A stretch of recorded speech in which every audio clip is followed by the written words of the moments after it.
All, this is the video for class 11 students computer science, and here we are going to discuss about list. We are going to discuss about list. Now what is a list? A list is a collection of values or an ordered sequence of values or item. That item in a list can be of any type such as string, integer, float, objects, or even a list.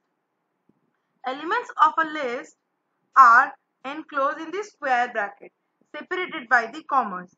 Values in a list can be modified, that is why it is called mutable.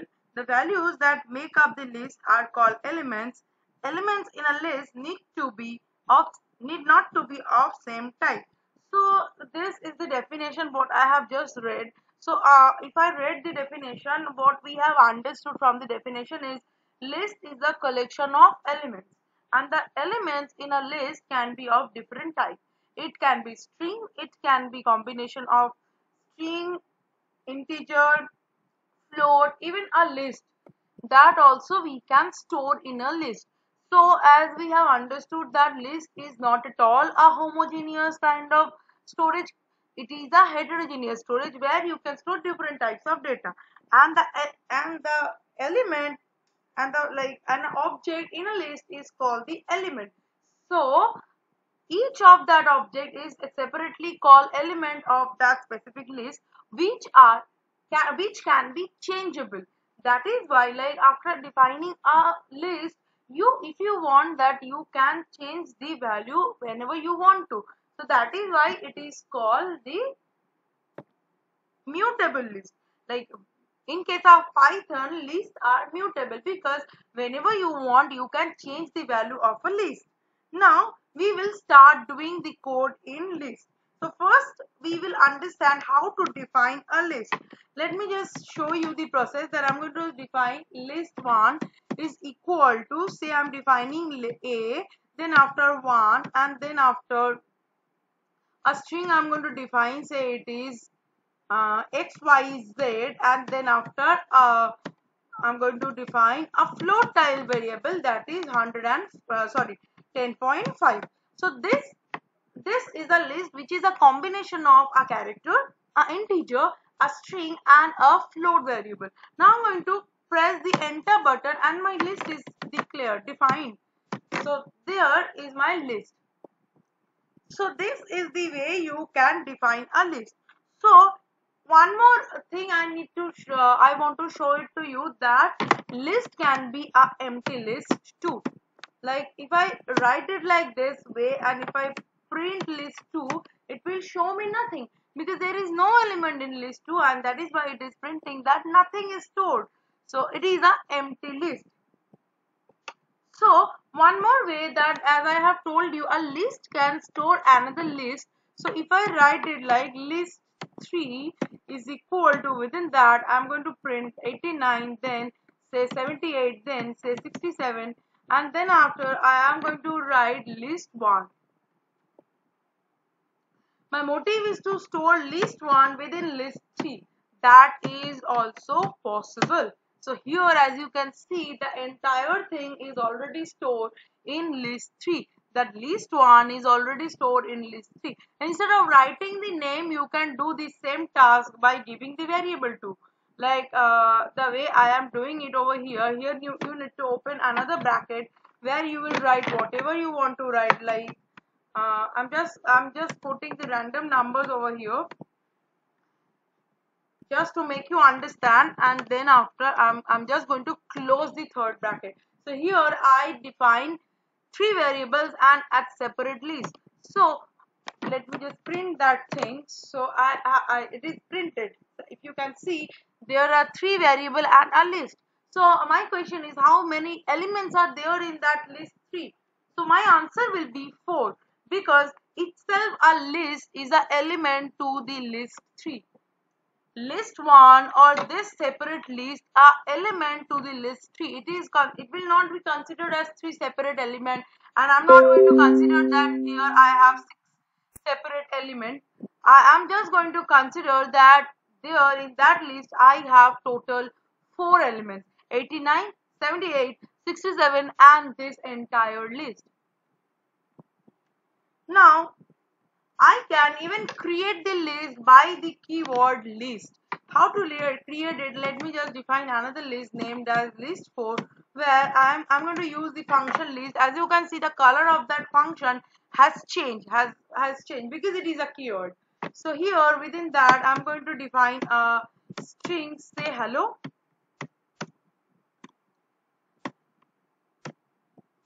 Here if I print that list4, let me just see what it will show. So if you can see, it is showing you that it has become converted to a list. Like that way also you can define a list. Now how can I check the data type of that variable? How can I check what type of data is storing in that variable list? For that I'm going to use a function named as type. Type function, the purpose of using type function is it will show you what type of variable it is. As you can see, it is a list type of data. So that is why it is showing you list. Now let me just define another variable like a is equal to 5. Now if I check the type of a, then I should think that it will show you in, yeah, it is showing me the int. As you can see it over here, it is showing me int. So the type, very like the purpose of using type function is to show what type of variable it is. So within that first bracket I will write the variable name to check what type of variable it is. Now my next question is how that indexing will happen in case of list variable. It is same as the way we did in our previous video in string. So it will start from 0 and it will continue by increasing 1. So here it will be in case of hello, H will be in 0 indexing, E will be in 1, first L will be in second L will be in third, and 0 will again O will be in the fourth indexing. As you can see, I have total 5 characters in that hello and it will store in the index 0, 1, 2, 3, 4. So if I print that list4, within that I'm going to print that third. So what do you think? What variable it will going to print? 0, 1, 2, 3. Then it will print the last L. It will print the last L. As you can see, it is printing the last L. Now if I printed index 5, what it will going to show me? I think it will show me the index out of bound error. Yeah, list in index out of range. Why? Because there are 5 characters available. I know you are thinking that only, as there are 5 characters available, why not it is showing O? Because the starting index is 0, so it will end at n minus 1. So it will start from 0, 1, 2, 3, 4. So whenever we are trying to print fifth location, it is not getting anything. That is why it is showing you error. That way we can print an element in the string. Now the next task is to travel our list. For that I need to open a screen where I'll write. I'm going to open a new file where I'll write like I'm just going to copy that statement. I'm just going to copy that statement and here I'll paste it. Like list1 I'm going to use, and there I'm going to paste this line. I have created a list, and then after for I in list1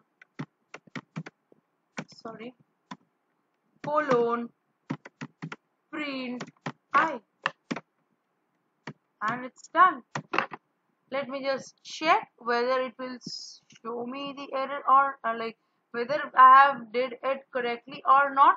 Whenever you will ready to run it, it will ask for the store your content, and here I am going to store that content in a file name named as string, but you can create your own document. Now it will show me hello. As you can see, it is showing me the output as hello. Like that way you can do that task. Now the next task is I am going to use the length function and the range function. As we know, the purpose of length function is to check the length of a list. Like length of a string also you can check by using that length function. So if I write L is equal to length, as you can see it is a keyword only. So list1 bracket close, and then I am going to comment that line and that line also I'm going to comment it. Yeah, and then after I'm going to print the value of n. Let me just see what value comes. As we can see that here there are 5 total characters available, so according to me it should be 5. Let me just check whether, yeah, it is coming 5. So the purpose of that length function is to show you how many characters or how many elements are there in your list. So here I'm going to use that function length, and here I will use that in range, and within bracket I'll use n colon, and then I'll print within bracket list1 of I. So before run this program, I want to show you something. Like I want to share some ideas. Like I know you all are very familiar with some other language like C, C++, Java, and you are thinking about it is same as the array of the other languages. So I just want to say you that there are basic difference between list and array, because in case of array you can only store homogeneous data. If it is an integer type array, you can only store integer type data. If it is a float type array or it is a string type array, then you can only store that type of data. But in case of list, you can store heterogeneous type of data. You can store whatever you want to store. Like it can be a combination of different variables. This is the way. So what I did over here, I'm just going to discuss about this program over here. Here as we can see that what I did, I took the length of list1 and I stored the value in the variable n. Then I use a for loop. Which will start from I and it will be range in n. So whenever I give only one value, it will be considered as the end limit. So the initial will be start from 0. So whenever it is 0, so it will going to print the least 1 0th position, which is h. Then after the value will be incremented by 1, as I have used for loop. Then it will show e. Then it will show l, and like that way it will continue till o. Now let me just run the program. Let me just check whether there is any error or not. I would request you all to please do practice. Otherwise, without practicing, if you are trying to run any kind of program and you are getting error, you will not be able to understand what type of error you are getting. So this is the way I can, like you can also use the range function.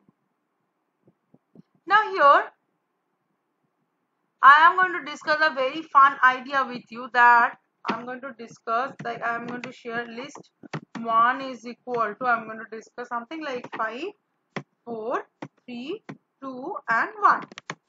Now list 2 is equal to list 1. Now I'm going to print list 2. Check all the values are same. Now as I have told you that list is mutable, that you can change any of the value any point of time, so that I will change the third location of the list 1 to say z. Third location means 0 1 2, that is why I have written 2.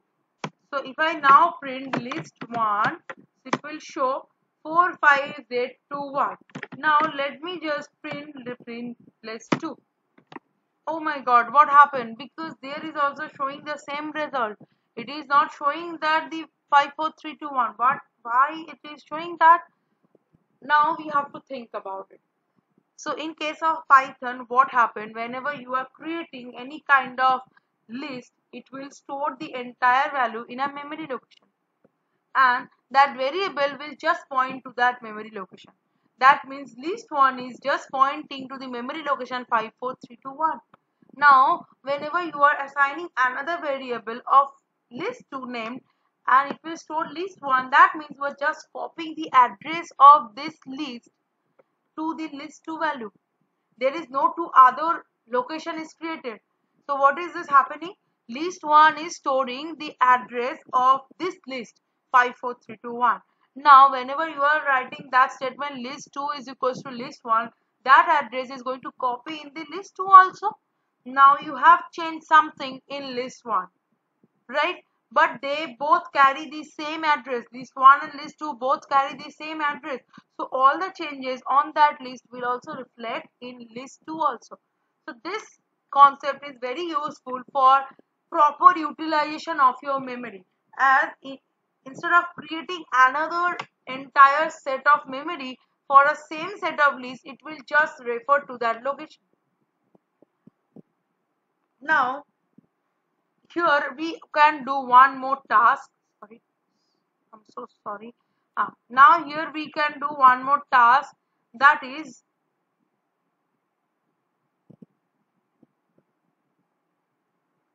we can create a two-dimensional list also.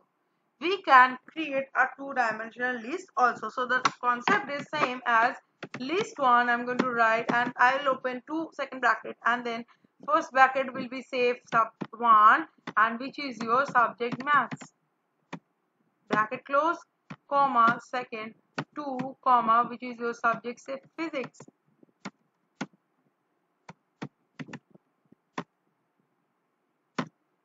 comma, then third it can be chemistry, then again bracket open 4 can be your CS also. Done. So I'm going to close both the bracket and press the enter. Now I'm going to print list 1. So it will show me the entire thing. Now I just want to print that physics. So how many rows are there? As I can see, there are 4 total rows and 2 total columns are there. So if you want to print only physics, so we need to consider which row it is. It is second row. It is second row and second column. But in case of Python, the indexing is always start from 0. So it will be 0th row. It will be your first row. So it will be first row, and column number will be always 1. Will be also 1 because first column will be 0th column. Second column will be my first column. Here I can print PHY. Like that way I can do the task. So these are the operations we can do. These are the basic operations we can do with list. So this is it for this video. We will come with our other concept of list, other few functions of list very soon in this channel. Stay tuned, stay healthy, stay at home. Bye bye.